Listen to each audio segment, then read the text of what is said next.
Welcome back. This is part 2 of a response to Dr. John MacArthur's sermon, The Fitting End to the Gospel of Mark. The 10th problematic claim is, we've got this long textual variant on the end of Mark that we know did not appear in the original autograph written by Mark. I do not grant that we know that. The 2 earliest manuscripts of John 16, produced in the 300s, do not have those verses. But manuscripts used by Justin and by Tatian and by Irenaeus in the 100s did have verses 9 through 20.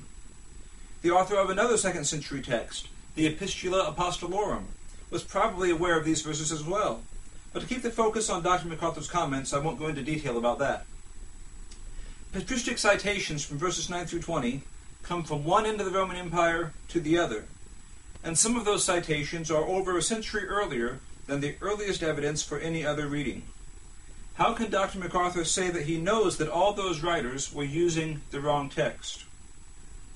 11th, Dr. MacArthur stated, "Speculation doesn't work a lot in interpreting Scripture. I think it's just better to stick with the text." I see 2 problems here. First, we all agree that it's better to stick with the text. The real question here is, which text? The text that was used by Patrick and Prosper and Ambrose and Epiphanius and Augustine and Macarius Magnes and Marcus Aramita from one end of the Roman Empire to the other? Or the text that was used in Egypt and taken from there to Caesarea? Secondly, that statement tends to distract from what Dr. MacArthur did next. He made one speculation after another. He said that way back the complaint was that it's incomplete, it's inadequate. What was the name of that complainer? He claimed that in the 2nd century, people started wanting to add something to Mark. What were the names of these people? Who is he citing? That's not a citation of anything. That's a speculation, isn't it? That's not evidence. That's simply a way of restating his position. 12th, Dr. MacArthur said that endings began to appear, short ones, like the little one at the end. In real life, besides the abrupt stoppage at the end of verse 8, there's exactly one alternative ending to verses 9 through 20. The shorter ending that is presented in the English Standard Version in a footnote. Dr. MacArthur's claim that there were other endings written after verse 8 that resembled the shorter ending is false.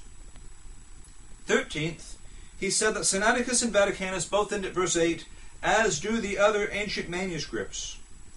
But in real life, none of the other ancient Greek manuscripts bring the text of Mark to a close at the end of verse 8. When we survey all of the existing manuscripts of Mark 16 that were produced before the 600s in any language, the number of copies in which the text ends at the end of verse 8 is exactly 4. Sinaiticus, Vaticanus, one Egyptian manuscript in Sahidic, made in about 425, and the Sinaitic Syriac manuscript made in about the year 400. There's more to the picture that Dr. MacArthur did not share. The copyist of Vaticanus did not end the Gospel of Mark the way he normally ended a book.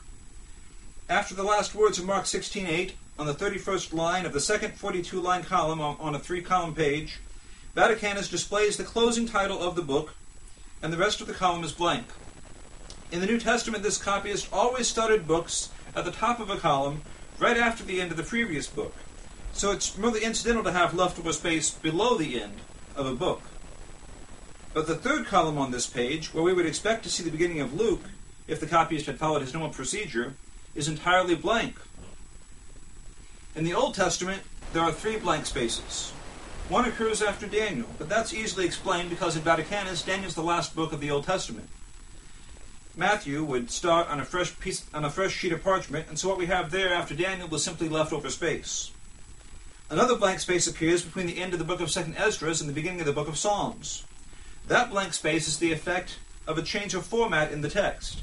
In the book of Psalms in Codex Vaticanus, the text is formatted in 2 columns per page instead of the usual 3 columns per page. So, unless the copyist would have happened to have just enough text of 2nd Esdras to finish in the last column on the page, the leftover space before the format shift is inevitable because the book of Psalms had to begin on a 2-column page. The 3rd blank space in the Old Testament portion of Codex Vaticanus appears after the end of the apocryphal book of Tobit. At this point, the handwriting changes. The blank space there is merely leftover space. It's a sort of seam, where the end of one copyist assigned portion of text met the beginning of another copyist assigned portion. None of the mechanisms that caused those production seams in the Old Testament portion are in play here at the end of the Gospel of Mark. This blank space after Mark 16:8 was left blank deliberately. It's as if the copyist was using an exemplar that stopped at 16:8, but he was aware of the existence of verses 9 through 20 and made an attempt to reserve space so that a future owner of the codex would have the option of adding the missing verses. The blank space is not quite large enough to accommodate all 12 verses if they're written in the copyist's normal handwriting. They're 4 lines too short. But that's a reasonable estimate. A copyist would have at least 2 ways to fit verses 9 through 20 onto the page. He could add an extra line to the second and third columns, as shown in this replica. Here's the end of verse 8. Here are verses 9 through 20. Now you notice the subscription is in the lower margin, but that's not a problem because that happens elsewhere in Codex Vaticanus. Another way would be to simply compact his lettering. By writing his letters a little smaller and slightly closer together, that's another way to fit verses 9 through 20 into the blank space. You might be wondering, maybe the blank space was left for the shorter ending. But the shorter ending would fit in the space below verse 8. If the copyist had recollected the shorter ending, there'd still be no reason to leave that third column completely blank. But what about Sinaiticus? It has something unusual here too. The 4 pages that were written by the main copyist, containing Mark 14:54 through Luke 1:56, have been removed. The 4 pages that include the end of Mark and Codex Sinaiticus are replacement pages. They were not written by the same copyist who wrote the pages that come before and after them. In addition, the handwriting on these 4 pages is unusual. The rate of letters per column drastically varies on those pages.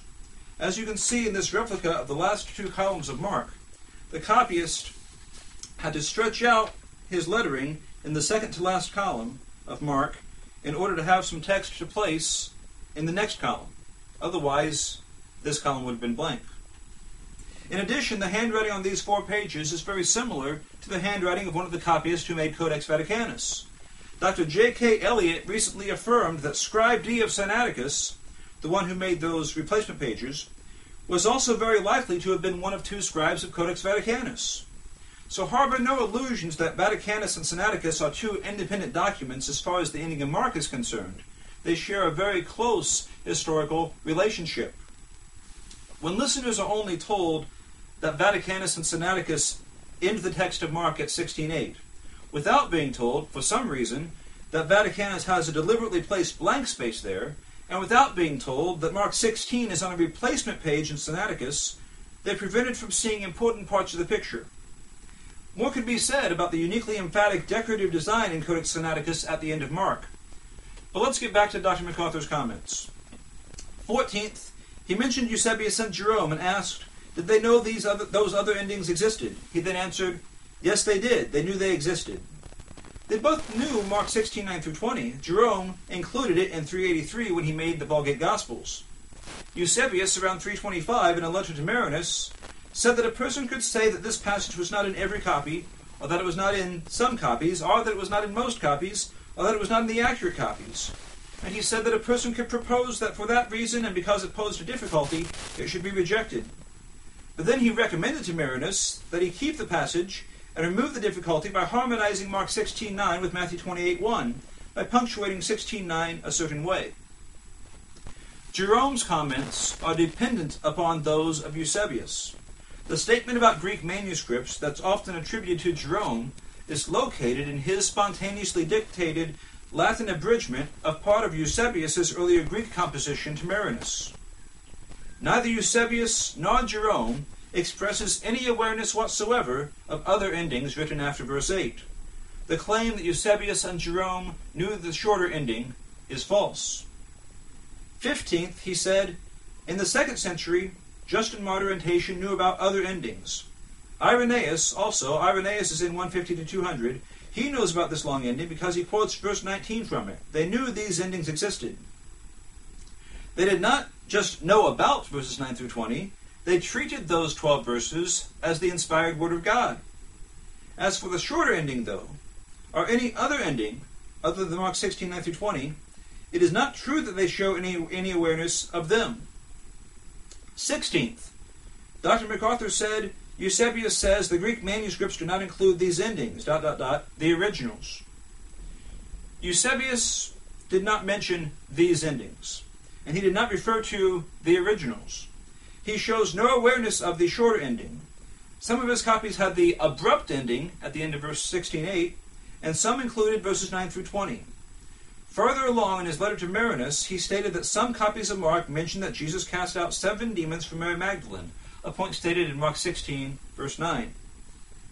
Eusebius favored the manuscripts that he considered the accurate copies.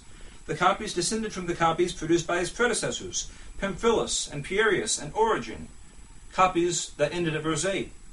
But he still said that some copies of Mark contain verse 9. It should be observed, by the way, that Eusebius was writing no more than 20 years or so after the Diocletian persecution, in which the Romans had gone after Christian scriptures to destroy them. He did not have the means to take a broad survey of manuscripts from many different places. 17th, Dr. MacArthur stated that the newer translations that bracket Mark 16, 9 through 20 are based on the earlier texts, while the King James Bible and New King James Bible, which do not bracket Mark 16, 9 through 20, are based on a medieval text. That's true, but it's not the whole truth, is it?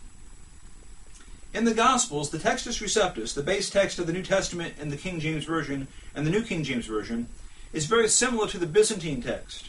There are far, far fewer variations between the Textus Receptus and the Byzantine text in the Gospels than there are between Codex Vaticanus and Codex Sinaiticus in the Gospels. And generally, the Byzantine text of the Gospels is not medieval. It's ancient. The Alexandrian text has earlier attestation, thanks largely to the papyrus-friendly climate of Egypt. But it is misleading to dismiss the inclusion of Mark 16, 9 through 20 as simply the effect of a medieval base text. The World English Bible, based on the Byzantine text, includes Mark 16, 9 through 20. If we were to base a translation on codices A, D, and W, or on the text used by Irenaeus, it would include Mark 16, 9 through 20.